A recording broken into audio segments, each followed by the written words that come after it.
Something strange in your neighborhood. Who you gonna call? Ghostbusters! When you have a film that becomes a phenomenon all over the world, it's a wonderful thing.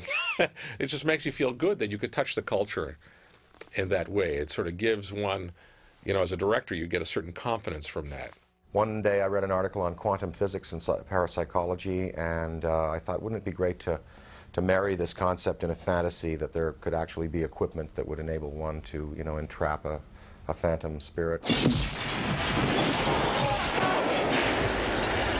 Oh, nice shooting, Tex. Then when they came to me with the Ghostbuster concept, I had just finished directing National Lampoon's Vacation, the first one. And I really looked forward to working with Bill and Danny and Ivan on this one. I love the premise, and Ivan and I really saw eye to eye on how to reshape the script. I thought for this movie to be successful, that it was important for us to sort of really believe in the occurrences. If you just tell someone, you know, by the end of the movie there's this marshmallow man who's 150 feet tall and he's walking down Central Park West, you can't believe it. So you have to try to figure out a series of steps that will allow that believability to occur. How we achieve that is by starting them in a very sort of mundane, realistic situation.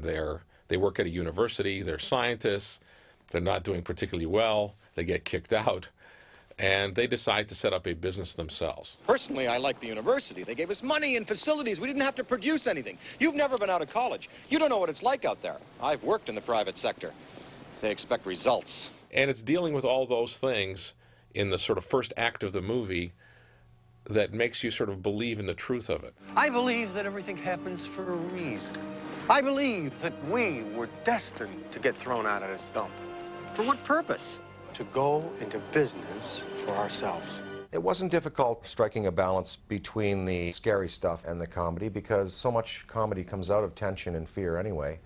I'd finally showed my 8-year-old son the Ghostbusters movies. I'd waited to show them to him, and my 4-year-old tagged along. And I wanted them to like the movie, but I didn't want them to be too scared.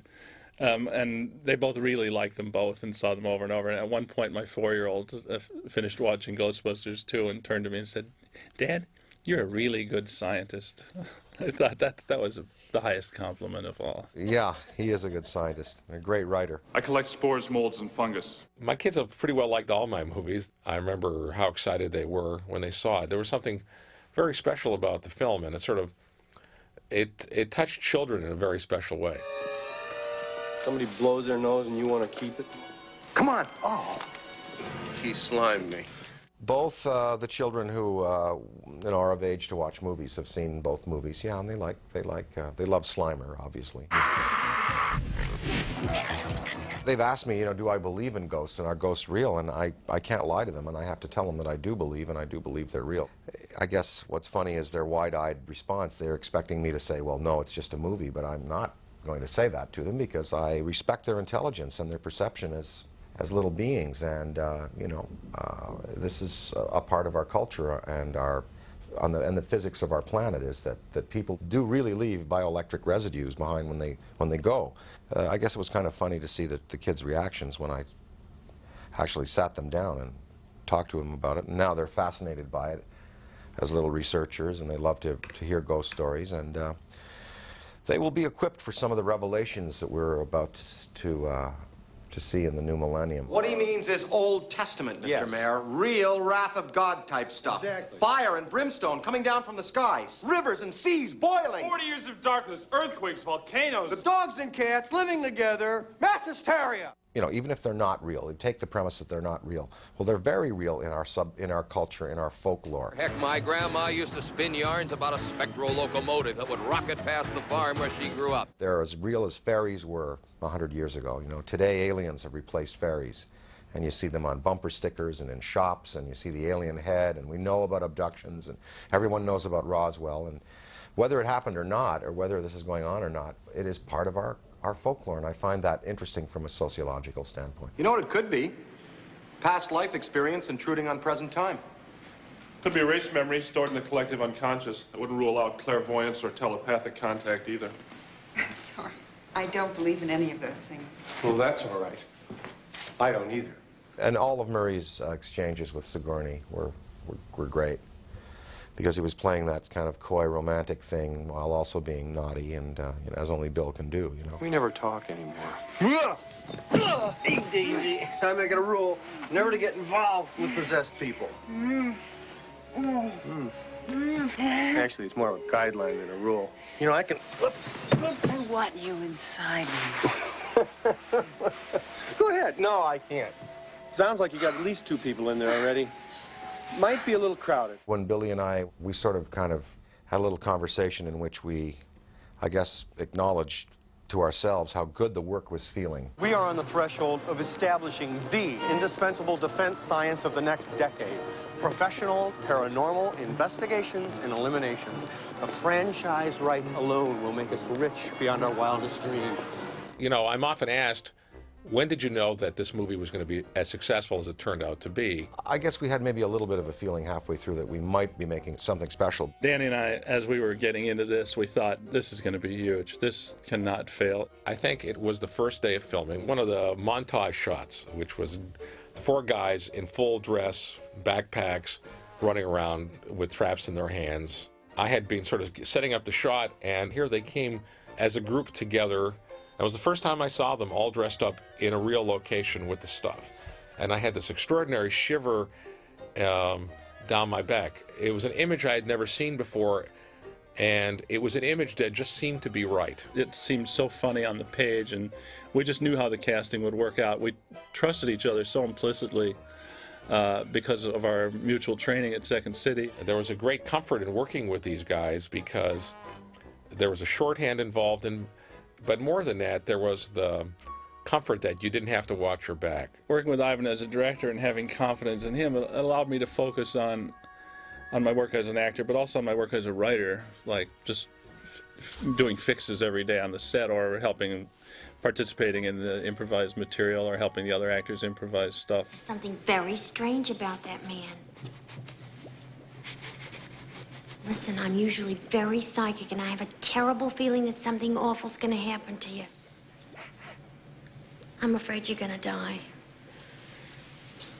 It's all explainable within the realm of physics as we know it. There's really nothing that can't be explained. If you can even grasp the concept of ghosts if you think about molecules and hydrogen in the air and how it's all composed of molecules, and the ether and air around us really has a substance, and it's all moving. And you have atoms which make up everything in nature. You have a nucleus, and then you have particles rotating around that nucleus. Well, you know, what's in between? There's space in between that. And I think the space in between the nucleus of an atom and an electron is as infinite as the space out there. So, I mean, you think in those terms, you know, I mean, anything is possible. It can all transmutate and change. And, you know, you have to understand spirits and phantasms. You have to take into account the Big Bang, what people are saying about parallel dimensions. And I encourage people to keep reading and keep an open mind. Symmetrical book stacking, just like the Philadelphia Man's Turbulence of 1947. You're right. No human being would stack books like this. My favorite moments making the film were on the big stage at Columbia with the huge rooftop set filling almost the entire stage and getting blasted in the head with air cannons. Ray, when someone asks you if you're a god, you say yes! The whole career, I guess, kind of changed after the first movie because it was so successful. It just opened a lot of doors in lots of ways. It underscored my credentials as a screenwriter, so I've been able to get other things done as a result of it. When the movie was out the summer of '84, I was in New York working on something else, and we were like, you know, heroes. We walked down the street and people would virtually cheer when they saw us. It was great.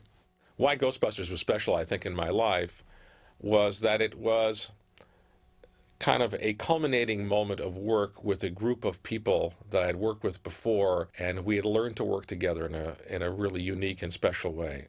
To have a film that worked out as well as Ghostbusters was extraordinarily satisfying and very happy. It's certainly one of the movies I've made that I really do like, you know. And I said, there's something about this movie that's going to just jump.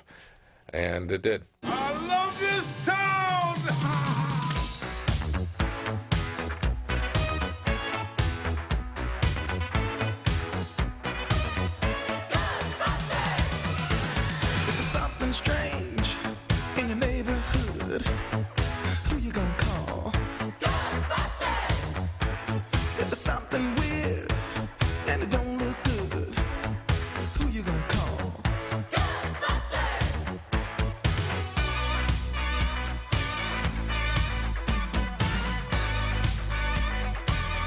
afraid of no ghosts.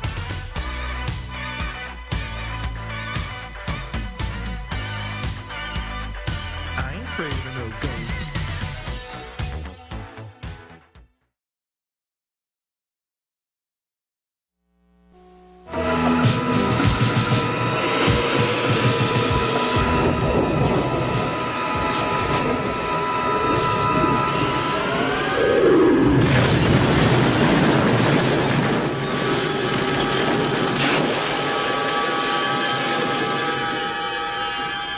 We have Richard Edlund, we have the EEG people, we have people who have done part of the Star Wars trilogy and Poltergeist. They want to make sure that all these effects that they use in Ghostbusters are different. Completely new.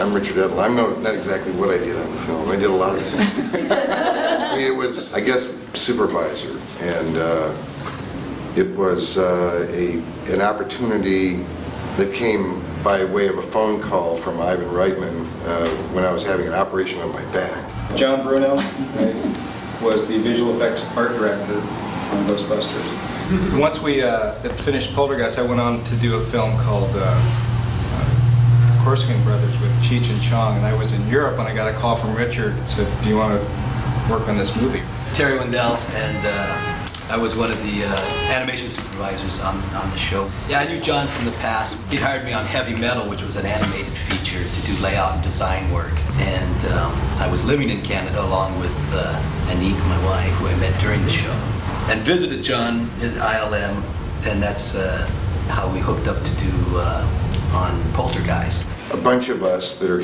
assembled here today were all kind of waiting for the go on this, and once I did get a go, then we all came together at a studio in Marina del Rey, which was kind of like a pile of parts, and we had to essentially rebuild the whole studio, come up with techniques and styles for doing the whole show, design and storyboard everything, and execute within the space of about a little over 10 months. It was quite an amazing project, and I think that it couldn't have been done without this group of people. Basically, the trapping process is... It's difficult. It's something like trying to get smoke into a Coke bottle with a baseball bat. I remember the meeting that we had where Dan Aykroyd and Bill Murray and everybody came down. They had a very naive approach to making the effects, but they had a very energetic approach to the style of the film. They just wanted it to be balls out fun. They wanted people to be able to laugh, and they didn't care how it happened. So it was just, let's just do, it's like a three-dimensional cartoon. Let's just do it.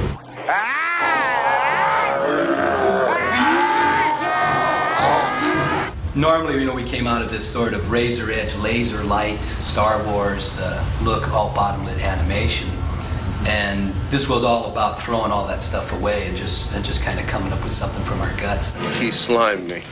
The effects that were done at the time of Ghostbusters required a completely different type of ingenuity than exists today. I mean, the effects ultimately in Ghostbusters wound up costing about $5.6 million. If we'd have done Dan's original script, it would have been $40 million in effects. So when Harold Ramis started working with Ivan on paring the script down, and we started going through and saying, we don't want to bring the Marshmallow Man out of the East River because it doesn't make sense. And secondly, it'll cost much more to do. The idea was to try to figure out how to most simplify this incredible mental explosion.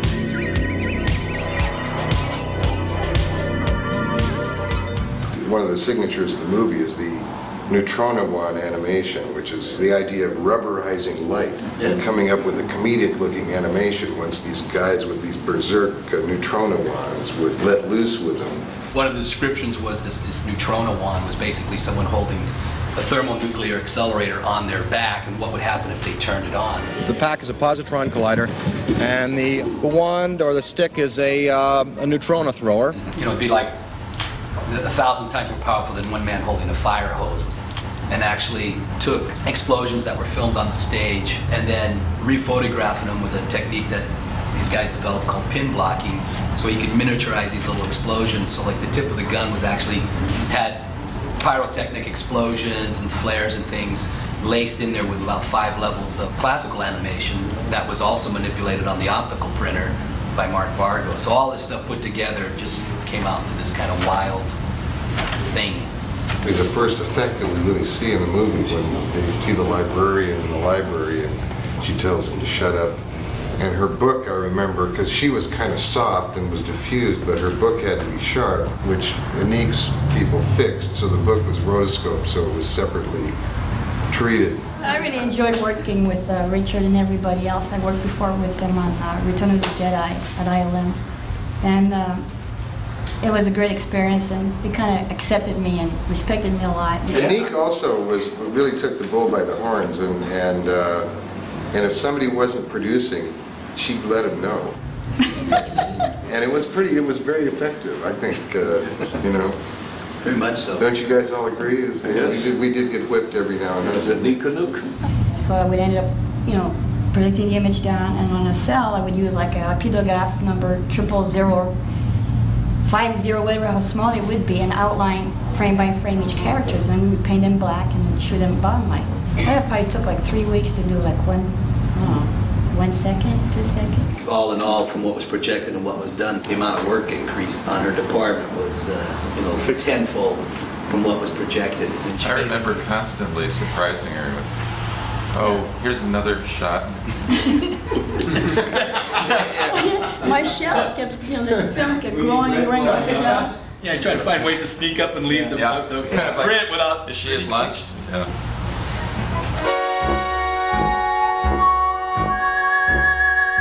John DeCure, who always thought big, had found this location in New York, which was a building that went up X number of stories, and it was like Calvin Klein had the penthouse there. But we added about another 10 stories onto it with matte paintings for numerous shots. And there was a nice touch in that shot because I think Neil had thought of, he photographed me and Michelle and 2 or 3 others up high and inserted us in a balcony in a painting on the lower right side. So there was some movement because, you know, you look down there and the cars aren't really moving, you know, they're painted. As a matte painter, I mean, Michelle, who is probably one of the, if not the top matte painter in the business today, in my opinion. She's a little shy. The Onion Head is the green character that... known as Slimer. And there were some sequences where he was supposed to be up in the chandelier, and there was a little guy made at great expense. We found out to make the proper streak that was needed for the shot, it wasn't small enough. And it being the 12th hour and needing to get the shot out, we ended up basically spray painting a peanut green. But it was moving quick. Yeah, so no one saw it. But the despicable, disgusting blob, as they call him. And I don't think anybody really knew that his inspiration, I remember talking to Dan Aykroyd, was Bluto from Animal House. Yeah, John Belushi. John So that's how Belushi we was did the inspiration of this. We We're actually asking what this character's supposed to be. And Pee Wee Herman was going to be the Gozer at one point, and then it went to Grace Jones. Then it was Grace Jones, which is the line "Aim for the flat top." The character of Lewis was John Candy, which ended up being Rick Moranis. But we had storyboarded the whole sequence with John Candy, and then we had shot these elements of this ghost. We had to make this really tight-fitting sort of gossamer gown that she was wearing. It's sort of flowing, and so she could float. And we shot her against black. To make a mold, everybody would sort of rub Vaseline delicately around certain places. And finally, she grabbed one of the guys and said, "Come on, let's just get on with this," and grabbed his hand.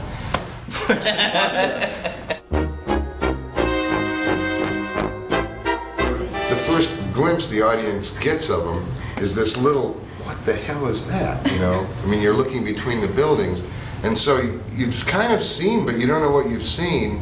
And then when he steps out on Broadway, it's like this great King Kong kind of exposition.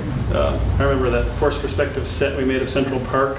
We were just rolling model cars down the street. And some of them we radio controlled and drove one of them kind of haphazardly into a fire hydrant. It took several takes just to get the darn car to hit the fire hydrant, as it turned out. But when that fire hydrant went, you had that good spewing sand technique. Yeah, Pete Gerard made this little spray device that just shot fine sand up to simulate the water. The weird scale that we ended up at made a real problem for all the just populating the streets with vehicles. It turned out to be 1/18th scale.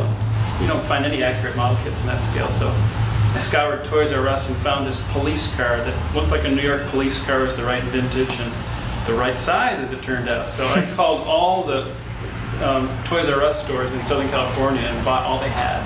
And we had something like 100 of these police cars. And we chopped them up and turned them into fire trucks and taxis and police cars and everything else. The other decision that we had to make was the scale of it. And that became a huge discussion. And it was all centered around the size of the Marshmallow Man and how big the Marshmallow Man was to be.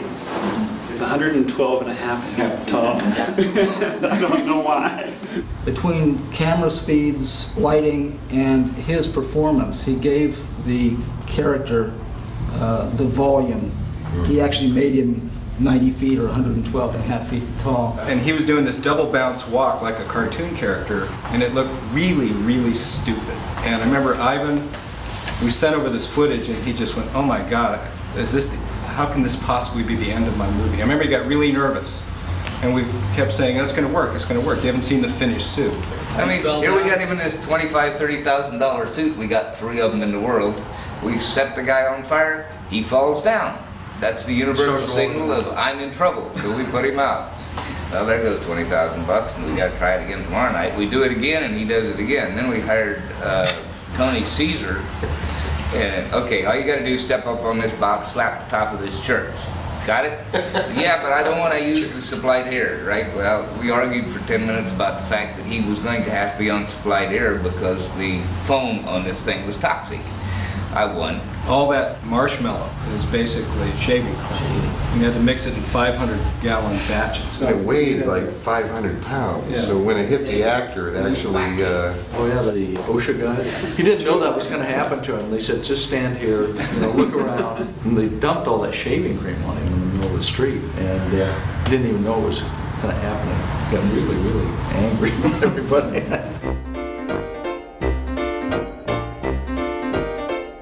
Well, we told her that we're going to put little pyrotechnics on the cart. Operative word little. And it was loaded pretty heavy. And that lineman, she sticks her head out there around the corner. What the hell are you doing? She's looking straight at us, and she's not happy. John and I worked in animation. You can draw anything you want. John kept drawing these things that you... It's easier drawn than done. And when he did the finale with the temple blown off, he had this shake from the explosion. Yeah. It was hilarious. Yeah, but the guys were standing right there. And I showed it to Thane, and I said, "Thane, can you do that?" And he goes, "Yeah." and I remember after we were so proud of the explosion, how cool it looked.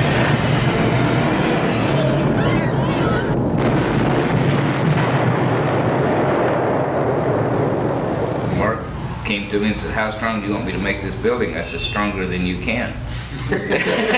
So we welded up a frame out of 1/4-inch steel around the whole temple there, and I just couldn't believe that you needed it that strong. And then we started talking about deflector aprons to get the blast to shoot out the sides like the original illustration. Ivan said, "But they would all have been killed." And well, yeah, that's the joke. That's the whole point. That's the joke. I mean, I was standing about 100 feet away when that thing went off, and I had stuff going over my head. I had the unique privilege of being hit in the head by one of the best pyromen. One of the errant benches on top of the temple went flying through the air, hit the plexiglass, careened off, and creased me in the skull. And you've never been the same. Never been the same. At my own defense, I told Virgil, he came to me and says, "Where's it safe?" I said, "Behind me somewhere."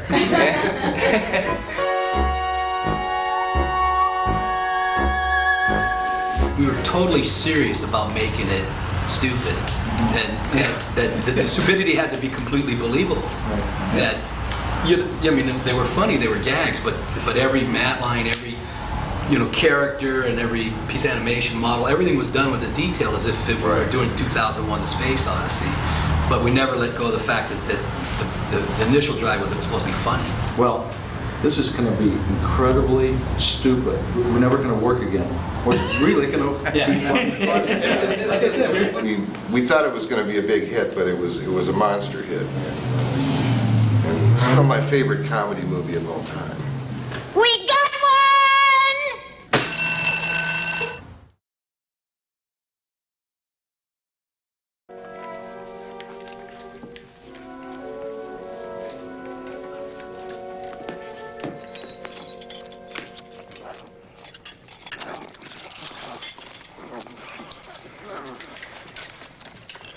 Beckman? Beckman!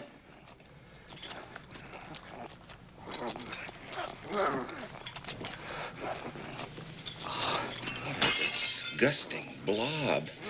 I'm gonna have to hold him myself.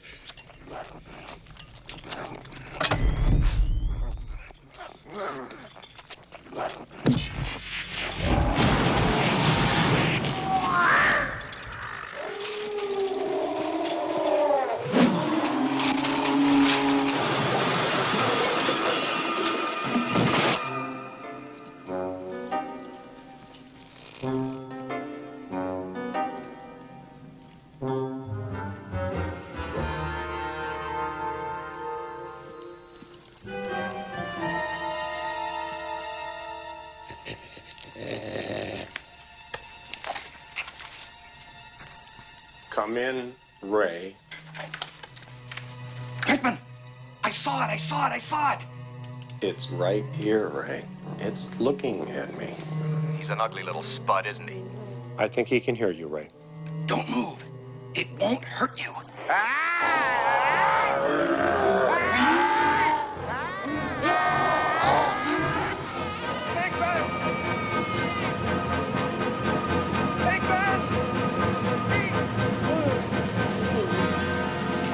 Beckman! What happened? Are you okay? He slimed me. That's great! Actual physical contact!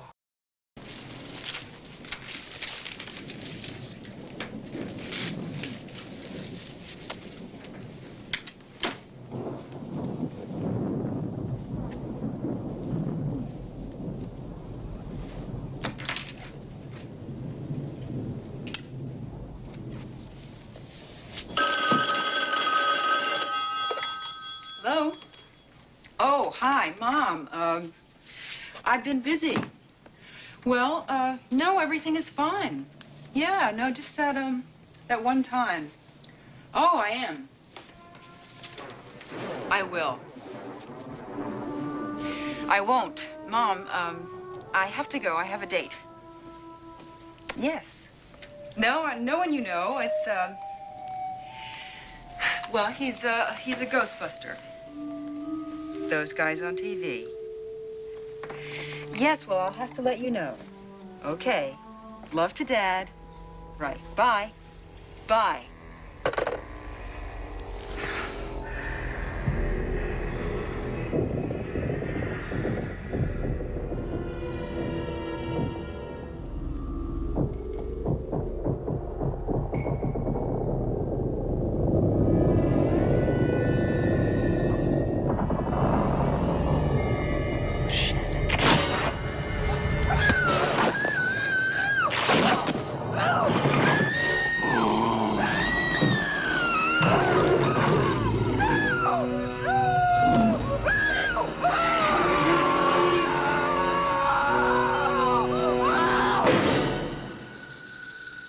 Are you a god?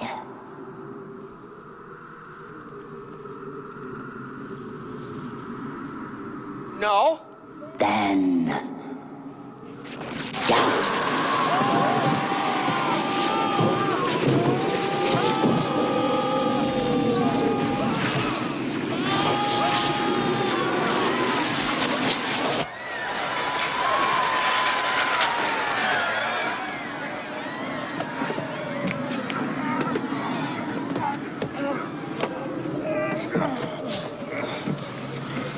Ray, when someone asks you if you're a god, you say yes!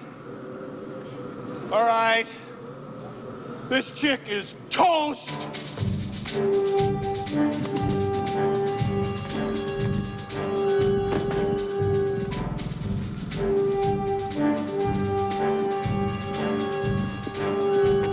Got your stick? Oh! Heat him up! Make him hard! Ready! Let's show this prehistoric bitch how we do things downtown.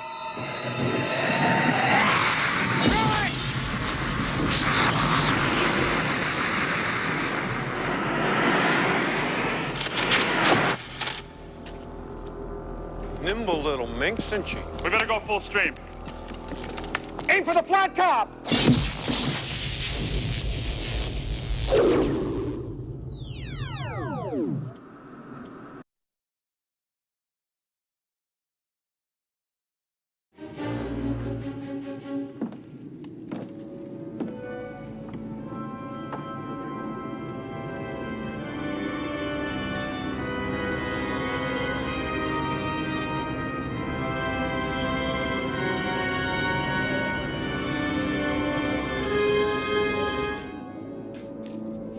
Hey, where do these stairs go?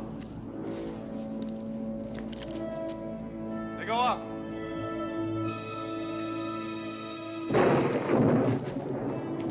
Okay, go ahead. Come on, go ahead. Watch it. Go ahead.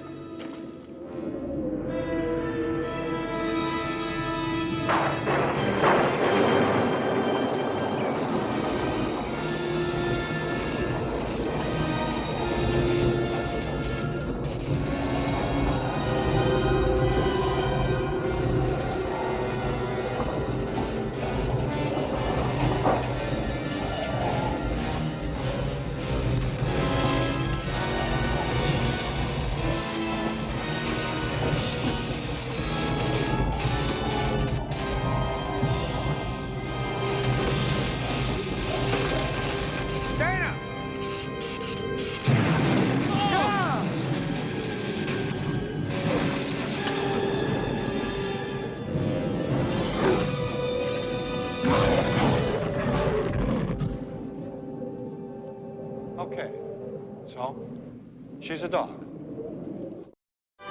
I love this plan. I'm excited to be a part of it. Let's do it. This job is definitely not worth $11,500 a year.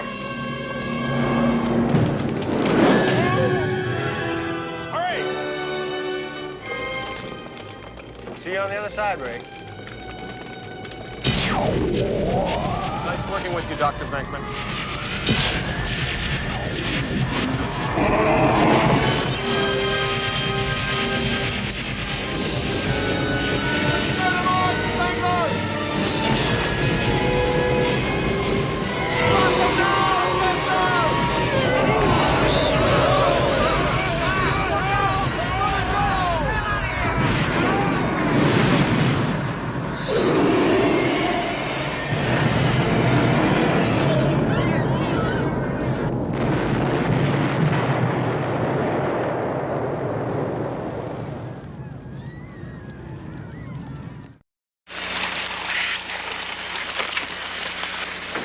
Dana, it's you. Louis. Did you and I, did we?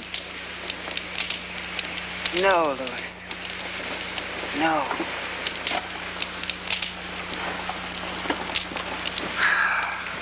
How about a cup of coffee? I don't know. I'm sure that... Hey, don't worry about it. A million fishes in the sea. Save us, everybody. Okay, whatever happens, let's be professionals. Let's get smart. Let's hop on a plane right now and go to Australia or Indonesia until this blows over. You know, you can have a bright future with this company, except for that attitude. I was just this moment considering you for a major promotion within the company, and now I don't know. Come on, guys, let's do this one and go home. Right.